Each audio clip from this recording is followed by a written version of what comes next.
ಇದು ಇವತ್ತು ಬಂದ್ಬಿಟ್ಟು ನಮ್ಮ ಸ್ಥಳೀಯ ಶಾಸಕರಾದ ದಿನೇಶ್ ಗುಂಡೂರಾವ್ ಸಾಹೇಬರ ನೇತೃತ್ವದಲ್ಲಿ ಇವತ್ತು ನಾವು SC ಪ್ರೆಸಿಡೆಂಟ್ ಆಗಿದ್ದೀವಿ. ಈ ಸ್ವತಂತ್ರ ಪಾಳ್ಯದಿಂದ ಈ ಮನ್ರೇಗಾ ಬಚಾವೋ ಈ 6 ವರ್ಷದಿಂದ ಕಾಂಗ್ರೆಸ್ ಸರ್ಕಾರ ಇತ್ತು.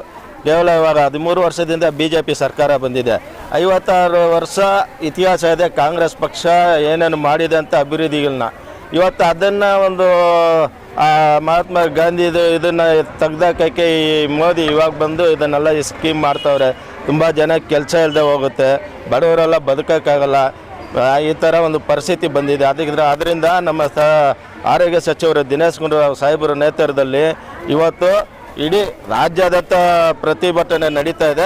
ನಾವು ಗಾಂಧಿನಗರ ಕ್ಷೇತ್ರದಿಂದ ನಾವು ಹಲವಾರು ಕಾರ್ಯಕರ್ತರೆಲ್ಲ ಸೇರಿ ನಮ್ಮ ದಿನೇಶ್ ಗುಂಡೂರಾವ್ ಸಾಹೇಬರ ಕೈಟವನ್ನು ಮಾಡ್ತಾ ಇದ್ದೀವಿ. ಅನೇಕ ವರ್ಷಗಳಿಂದ BJP ಸರ್ಕಾರ ಜನರ ಮೇಲೆ ಹೊರೆ. ಇವತ್ತು ನೋಡಿ ಪ್ರತಿಭಟನೆ ಮಾಡಿದ್ರು ಅವರು ಗಣನೆ ತಗೋತಾ ಇಲ್ಲ. ಮುಖಂಡರಾಗ ಏನು ಹೇಳ್ತೀವಿ?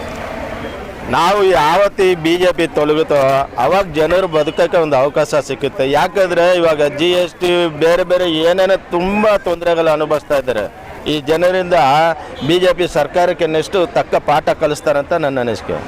ಇವತ್ತು ಕೇಂದ್ರ ಸರ್ಕಾರ ನಮ್ಮ ಕಾಂಗ್ರೆಸ್ ಸರ್ಕಾರ ಇರುವಾಗ ಮಹಾತ್ಮ ಗಾಂಧೀಜಿಯನ್ನು ಬಡವರಿಗಾಗಿ 100 ದಿವಸ ಕೆಲಸ ಕೊಡ್ತಾಯಿದ್ರು. ಅದನ್ನು ಹೆಸರನ್ನ ಬದಲಾವಣೆ ಮಾಡಬೇಕಂತೇಳಿ ಈ ಕೇಂದ್ರ ಸರ್ಕಾರ BJP ಸರ್ಕಾರವನ್ನು VPG ರಾಮ್ಜಿ ಅಂತ ಹೆಸರು ಮಡಗಿದ್ದಾರೆ. ಇದು ಬಡವರಿಗೆ ಕೆಟ್ಟದಾಗುತ್ತೆ. ದಯವಿಟ್ಟು ಹೇಳ್ತೀನಿ, ನಮ್ಮ ದಿನೇಶ್ ಗುಂಡೂರಾವ್ ಸಾಹೇಬರು ಕರ್ನಾಟಕದ ಸಚಿವರಾದ ಹೆಲ್ತ್ ಮಿನಿಸ್ಟರ್ ಆದ ನಮ್ಮ ದಿನೇಶ್ ಗುಂಡೂರಾವ್ ಸಾಹೇಬರ ನೇತೃತ್ವದಲ್ಲಿ ಗಾಂಧಿನಗರ ಒಳ್ಳೆ ಕ್ಷೇತ್ರ. ಇಲ್ಲಿ ಸುಮಾರು ಜನ ಬಡವರಿಗಾಗಿ ಎಲ್ಲರಿಗೂ ಏನು ತೊಂದರೆ ಇಲ್ಲದ ಇರ್ತಕ್ಕಂಥ ಒಂದೇ ಒಂದು ಶಾಸಕರು ದಿನೇಶ್ ಗುಂಡೂರಾವ್.